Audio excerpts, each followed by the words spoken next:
Hey awesome people, in this video I want to go through 4 effective ways you can demonstrate good time management at work. You can also use these tips in an interview setting if they ask how do you manage your time. This is actually one of the standard questions that they ask if you're applying to grad schemes or even when you're applying to apprenticeships. If you're new here, my name's Sab. I make actionable content every week about career advice, job searching tips, interview tips. So yeah, consider subscribing if you want to be career savvy. You can catch me on TikTok and on Instagram. I'll leave all the links in the description down below. Intro out the way, here are 4 effective ways you can manage your time effectively so things just don't spiral out of control. Oh my God! Okay, it's happening. Everybody stay calm. What's the procedure, everyone? What's the procedure? Stay calm. Wait. Everybody just calm down.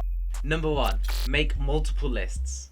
Writing a to-do list not only helps create a physical manifestation of you collating your thoughts down on paper, but I'd say it's actually a contractual promise that if I write this down on my to-do list, then I'm gonna get this done, basically. You know, when you write these tasks down on paper, it's far less intimidating than it not being structured and it's just whirling around in your head. Okay, so there's emphasis on multiple lists. I don't think you should just have one list. I think you should have a few lists of all your actions and then your short-term priorities and then medium-term priorities. If I want to manage my time, I have a master list, say my Be Career Savvy master list. I would have maybe I want to make a new video, a YouTube video. I'll break that down and put this on my master list to say I need to spend some time filming, I need to spend some time researching, I need to spend some time editing, I need to spend some time setting my camera up and my lighting and figuring out what I'm gonna wear, even though I'm probably just gonna wear this in my videos, but like keeping my desk clear. On top of that list, I can make shorter videos for my TikTok and my Instagram. On top of a YouTube video, then obviously making a thumbnail and maybe making a blog for my website. So there's a lot of things that I could be doing. So this is all I've put on my master list. Separate to that master list, I've got a short-term list. So these are the things that I want to complete in a week. So that could be researching a video, filming a video, writing a blog, and making a thumbnail. And then out of that short-term list, I need to maybe break that down further to understand what tasks am I going to do first. So I call this the hit list, which is the high impact tasks. So that could be getting the camera charged first, and then the lighting sorted, and then researching a topic, what I want to talk about, and then I will film it, and then I'll go to editing it. So I'll have to do that in that order, because obviously I can't edit something if I haven't filmed something.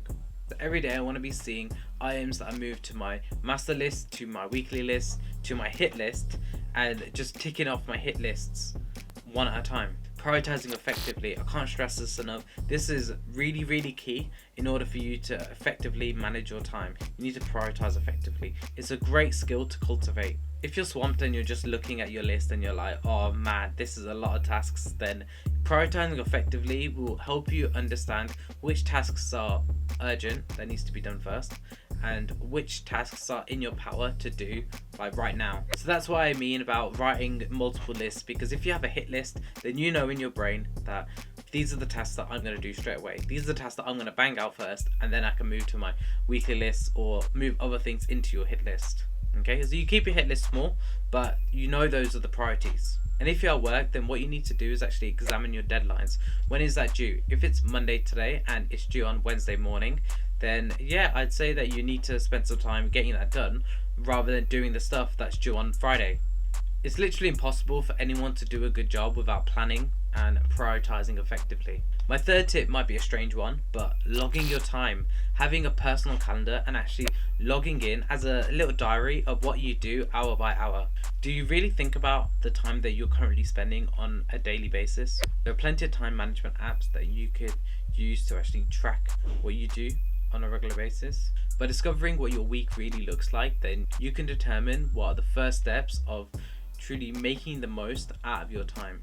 Use your calendar. Your calendar is your best friend. Okay, log your time, log any deadlines that need to happen, and actually block out space for you to complete those deadlines. And finally, a great way to actually effectively manage your time is learn how to say no. Don't take on every single task that is flung your way. There may be times where your employer has asked you to do something that is out of your scope of work, or maybe you just don't have the time for it. Saying no is absolutely fine. It shouldn't be taboo to say no at work. I get it. In order to be a great team player, you need to obviously say yes and agree to what they're doing, but honestly, it is okay to say no if you can't take on that workload. If you want to be seen a team player at work, then what you can do is offer an alternative and then you say no. So if a co-worker asks for your help but you're super busy, like swamped with work, then say this: sorry, no, I'm really busy with the tasks and the workload that I have right now. If you still need help by Friday, then I can offer my help then, but unfortunately I won't be able to help you right now. This shows that you want to be agreeable and helpful while respecting your own boundaries. So these are my 4 effective tips on managing your time. If you found it useful, or maybe you didn't think about something but now something's triggered in your brain and you're like, yeah, that kind of makes sense, I might give this a go, then yeah, let me know in the comments down below. Please drop a like on the video, helps out the channel and the algorithm. Let the YouTube gods know that you enjoyed this video and you stuck it this long. And of course, subscribe for weekly videos on helping you be career savvy. If you have any suggestions on anything that I should be covering, then feel free to message me on Instagram. And peace. See you on the next one.